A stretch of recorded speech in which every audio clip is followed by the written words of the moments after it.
ঘরের দেয়াল শুধু ইট বালি সিমেন্টে গড়া নয়, ওটা আমাদের মনের প্রতিচ্ছবি।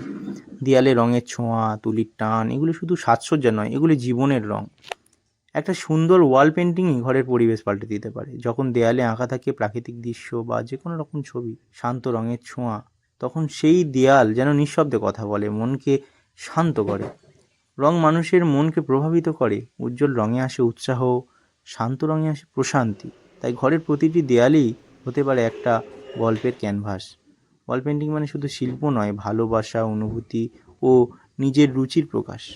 একটা ছোট্ট ঘরও যদি ভালোভাবে রঙে ভরে তোলা যায়, তবে সেটাই হয় আমাদের সবচেয়ে প্রিয় আশ্রয়। তুলির প্রতিটি আঁচড়ে আমরা আমাদের মনের কথা বলি, আর সেটাই তো প্রকৃত শিল্প। তো কেমন হয়েছে তোমরা বলো। চেষ্টা করেছি 3D একটা প্রাকৃতিক দৃশ্য তোমাদের সামনে তুলে ধরার। আজ তবে এইটুকুই, আবার দেখা হচ্ছে নতুন ভিডিওতে। টাটা।